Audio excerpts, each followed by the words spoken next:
Aquarius, hello. Welcome dito sa iyong first week of February reading. February 1 to 7. Ayan. Kunin ko lang yung cards natin. Sorry naman at hindi tayo prepared. Aquarius!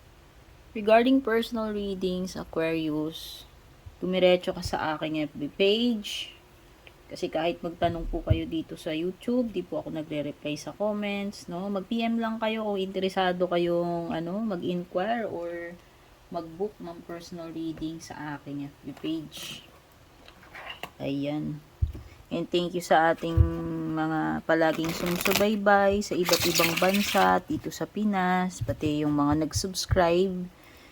Sa mga hindi pa nakasubscribe, don't forget to subscribe din po dito sa ating YouTube, and pa-like and follow na rin yung ating Facebook page. Dali. Magulo yung ko. Wait lang, may kape kasi ako dito, mainit. Ayan, inilipat ko na yung kape ko.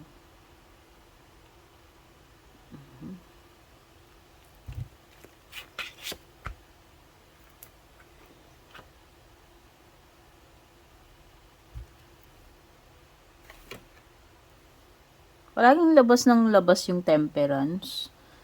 So, almost all signs nakaka-receive nito. Yung angel. Okay. Sagittarius energy, by the way. Baka meron ka nakaka-deal na Sagittarius. Wow, Aquarius, this is a good start para sa'yo. Kung meron kang pinaplanong simulan, gagawin, maganda. You have the opportunity with the Ace of Wands, no? Ito yung best time na sisimulan mo yan or gagawin mo kung ano man yan.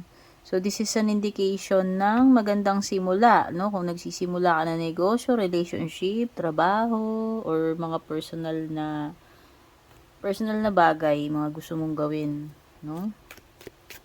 There's also enough time pagdating sa family mo, mukhang masaya, kompleto kayo.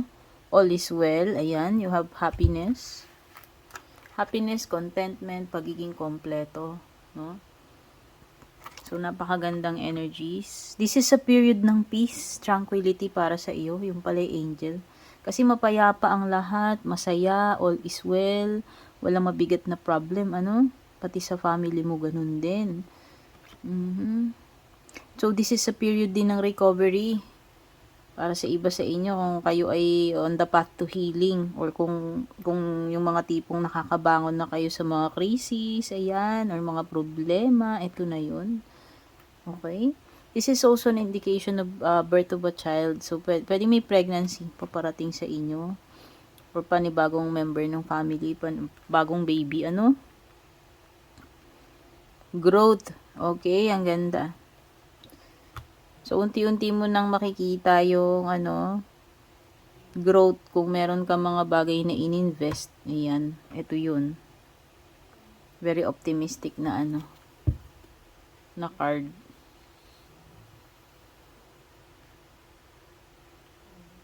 Tignan pa natin yung mga possible na darating sa iyo ngayong first week.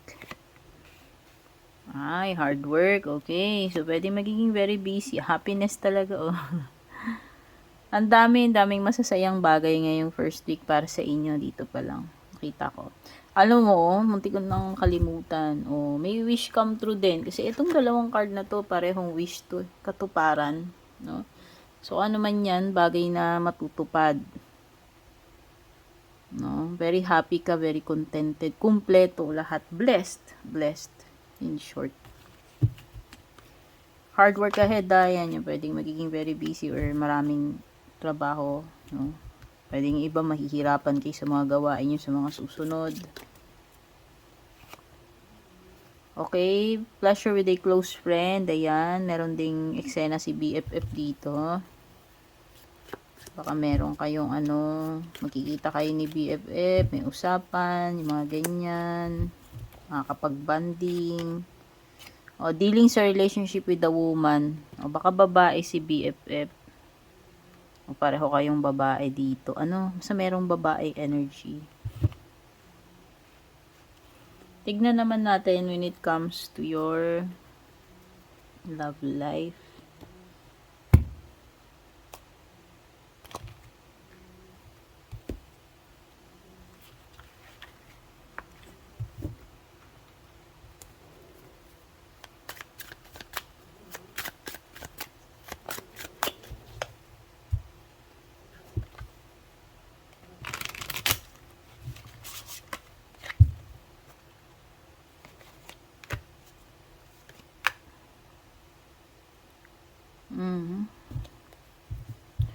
Merong obsessed sa inyong dalawa, hindi ko alam kung ikaw o siya.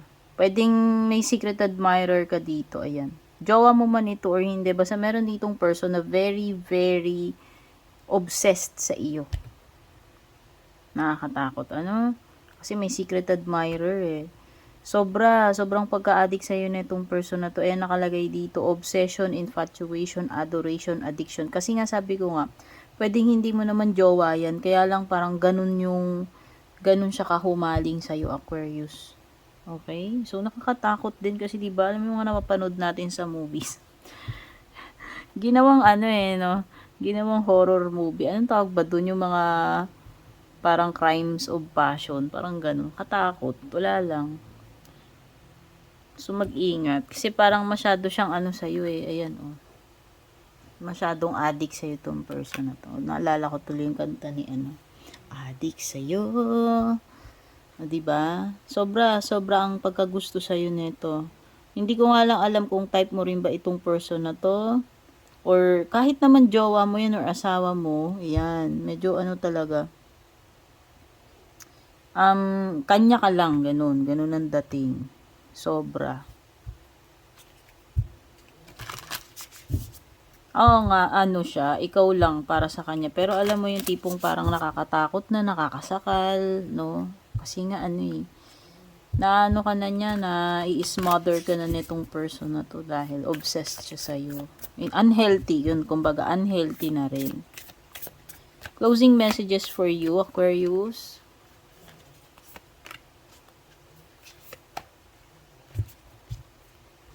Balance, spirituality, practicality. The end of a tough cycle approaches. Ayan. Matatapos na kung ano man itong mga difficult times, no? Yung mga, kung may mga process ka mang pinagdadaanan, kung ano man yung pinagdadaanan mo na experience mo na mahihirap, matatapos na yun. So, unti-unti nang giginhawa at luluwag yung kalagayan mo, no? Balance, spirituality, and practicality. Okay, so ang tingin ko dito sa card mo is pwedeng you need to develop yung parang pagiging spiritual or devotion, no? Yan. Kasi pwedeng nasusobrahan ka ng practicality tapos kinakapos ka na doon sa spiritual side. So, kamusta naman ang faith mo ngayon? Kamusta naman yung pananampalataya mo, yung spirituality mo? Baka naman nabubura na dahil masyado ka ng fixated sa material, sa trabaho, sa realistic na na buhay. Minsan kailangan din natin to. Halimbawa, puro ka na trabaho, puro pera na lang nasa utak mo, hindi ka na nakakapagsimba, nakakalimutan mo na meron, alam mo yun, yung faith mo, ayan. So, na yan, i-renew mo ito. Or, this could be a situation, Aquarius, na parang nawawalan ka na ng grasp sa reality.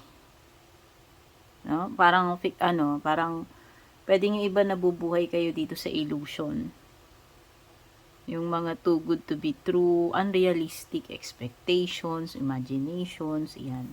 So, i-balance mo yun. Kailangan yung grounded, na yung paa mo hindi lumulutang, nawawala sa realidad, no? Okay? Spirituality and merong kinalaman sa sa reality. Okay? So, ito yung mga mensahe, energies na kuha ko sa inyo for the first week ng February. Thank you so much for being here, Aquarius. Don't forget to subscribe sa aking YouTube. Don't forget to like and follow my FB page. Take care and God bless sa inyo.